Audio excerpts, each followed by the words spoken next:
Hello, it's Rafael Gutierrez. Welcome to my channel. As you can see, right now I don't have the two posters of my books, Serious and the Rarest Things, or Breaking Points. The reason is I had a signing last weekend, actually the weekend, yeah, last weekend, and I'm going to have one this coming weekend. And so that's if you're interested, at about 1:45 at San Diego Central Library in downtown San Diego, me and I think it's 6 other authors are going to be presenting our books. We'll probably be a 10-minute presentation each one, and then we'll have time to sign or answer questions. If you're in the San Diego area, please look us up. I am actually going to talk a little bit about, well, what I'm actually going to talk about is why when you do the Shitohen, you might want to have your hand in the solar plexus area. And the reason I say might is, unlike most, there's a lot of things that people have written about. There are some stuff which it can be inferred, and there are certain things that are style specific. And so I'm actually using a lot of stuff that my late teacher, Kensei Taba, told me through Makino-san, who is one of his closest friends and interpreter. And so I'm going to use that. But the other thing I want to talk about is looking at fractures a little closely. And there's something that's actually been happening which is kind of interesting. One of them is how in some circles, education has become really important, when in the past, most people hadn't necessarily gotten into it. Mostly, I think, is because of control. And I don't mean people trying to control their martial art, but rather, well, one of the things we see with either movies or books is a lot of big companies tend to hire their friends to write things. And a lot of times the person who's publishing the book may not know that much about the arts. So for instance, a lot of times you'll find books written by Grandmaster 10th Dan so-and-so. And when you look at it, you realize that the person doesn't have any understanding of the martial art that they're claiming to know. As you continue, and now with the internet, we can Google the person. We can end up a lot of times finding out that what this person was claiming to know, he didn't have any experience in. And so we are getting a lot more people who are educated coming out and bringing out their books. One of my favorite is Quast. He's the author of Kata 1.0. He's someone who, look at his website, look at his books, and you're going to get a lot of information. I don't know if 30 years ago, if someone like him who has the education, who has the experience, would have been published in by a big publisher. And so it has actually changed. And in a way, it is killing the traditional publishers. They pretty much are acting like dinosaurs and can't change enough to come up with the times. You know, a lot of people like Quast are now publishing their own stuff. They're actually making their own books, and they found a market. One of the fans right here, right? And so as you start looking, you start finding different things. Now, there are some people who get really angry at education, and some actually call those in education elitists. Well, the thing I would ask is this. I actually do have an MD. I helped set up a PA program at one point. I also did help in the setting up of a doctorate in physical therapy program. And one of the things is I know how much knowledge people have when they leave these programs. I know how much knowledge I had when I left my medical school. And I know that there were people who had a lot more knowledge than me who continued. I would put myself somewhere in the average area for a medical student. Some people would probably put me below average, but that's, we won't get into that. But there are people who go on and do even more things. For instance, orthopedic surgeons will know arms, legs, hands, feet better than almost anyone. Podiatrists will know feet better than anyone. A cardiothoracic surgeon will know the thorax area better than anyone. And what ends up happening is you do have people who continue specializing and specializing. Now, does that mean that I don't think that other fields know enough? No. I mean, like I would tell someone, if you go to a doctor in physical therapy, they're going to know more about physical therapy than anyone who's not in the field. A PA, there are some PAs with a lot of experience behind them who can do surgeries better than a medical student who just got out of medical school. And so there is a level of experience, but the problem is when you actually look at it, the MD did take a lot more time than other programs. For instance, the 4 years of a rigid program doesn't really compare to some of the other programs that we can actually talk about. There are some programs which are 2 years and that's it. There are some that are 2 years and you can do residencies on top of that, and then you can do other specializations. And as you go on with education, obviously you're going to have more understanding of what you're doing. And so that's one of the big things that happens is, yes, with education comes more understanding. And it's not just in medicine. I actually remember I had a friend who was a master plumber. He actually had apprentices underneath him. And he would say that, oh, these guys don't know anything about plumbing. Which I always thought was funny, because I always had to remember, you're a master plumber. It means you know more than potentially more than everyone else. And he then also told me that there are other specializations of plumbing you can go into and go on. And it's something that if you ever had a problem with the drain system beyond the basics, you get someone who knows the stuff, and it doesn't matter how much education you have in another area, they're going to be able to do that. And so the thing is, a lot of times we actually forget that, yes, education is important, especially when we're looking just around or near our area. I personally believe that anyone who's teaching martial arts has an obligation to their students to continue their education by reading specific books, maybe taking classes at community colleges. Maybe, if you watch this channel, maybe that's actually how you get more information. But one of the other things is always check your facts as well. And there is a lot that martial arts does give us. But before that, I actually want to address something that I've addressed before, so I'll do this quickly. And that's this.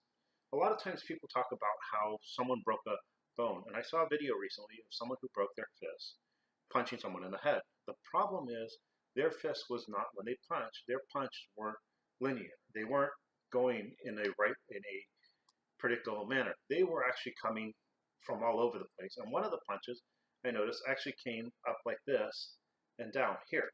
Now, the reason that's important is this. A tube from pretty much just the paper towels. And the reason I mention this is this. I can actually take this tube and I can put books on top of it. Now, if you think about it, these books weigh a lot more than the paper towel tube. If you want to see something more impressive, we can actually get a heavier book and put it up here. And what you notice is it still holds. It hasn't broken. Now, if I angle it, what you notice, it bends. I've mentioned this before, bones don't bend. So this represents a fracture. Now what this means is if you are doing unusual punches, you might be protected by gloves, but if you do it to something like a makiwara, your hand may not necessarily adapt well. You remember how this thing bent when I put the book at a slight angle? That's actually a break if it were your hands, and people forget about that. The other thing people actually do is they mention language and either they don't understand it, or maybe I'm the one who doesn't understand it, and that is something circular versus linear. Now, these terms in martial arts tend to change depending on school. For instance, some people will say circular is when you come up and back down. So this would be a circular motion. Others will say, well, no, this is a circular because you're going, if you actually following, you're going at this arch here as the arm comes here. Other people say if you go straight here, it's still circular because you're using your hips to drive power.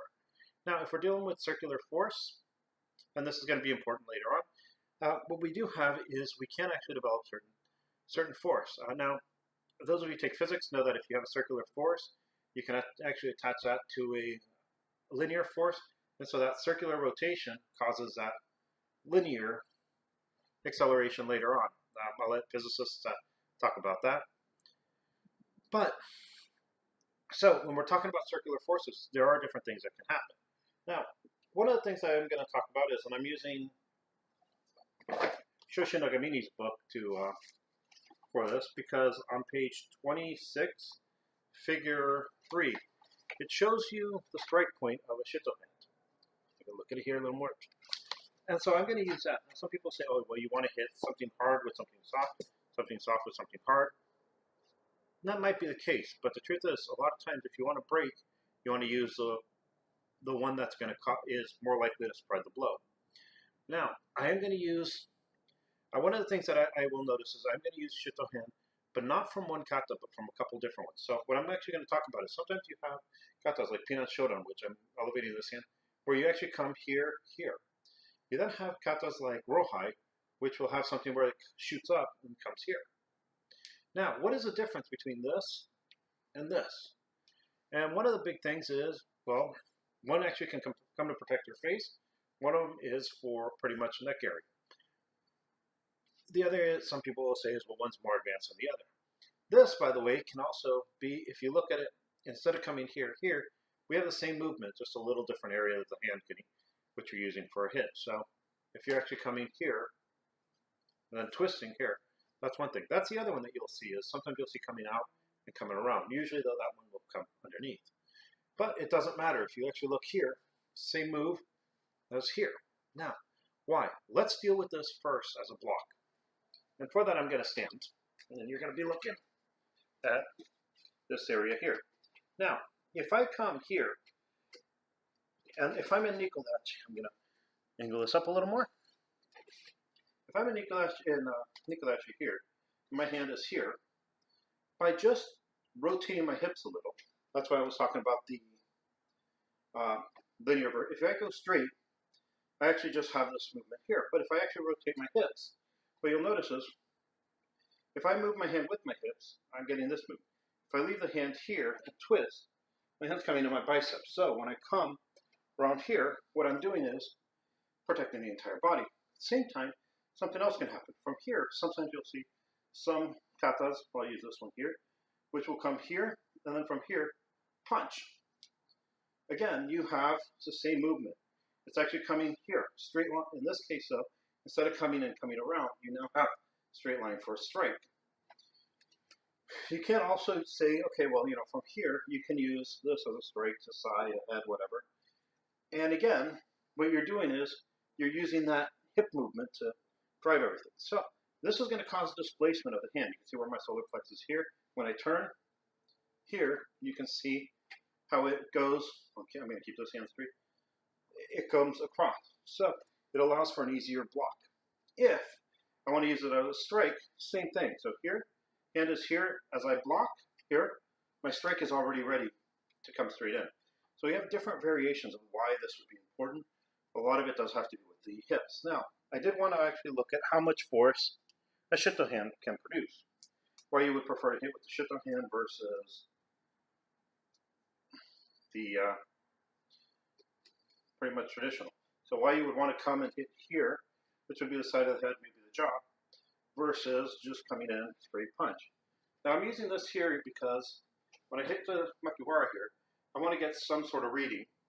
And what I did is I'm using Shoshu Nagamini's book to see where he actually suggests hit. So all I'm going to do is I'm going to do one hit coming this way here. It won't be too hard, probably won't be too hard, but you'll get a chance to see what type of forces we can deal with. So here, one of the reasons I don't think you're going to get a lot of forces, and I'm actually going to move this a little down here because I notice that's what I usually tend to hit with, this area here. One of the reasons you're not going to get a lot of forces is because it is softer than the knuckles. So when I come here, you may get a little redness, you may get a little, but it's not going to be anywhere near where the two knuckles were. Now, there it is.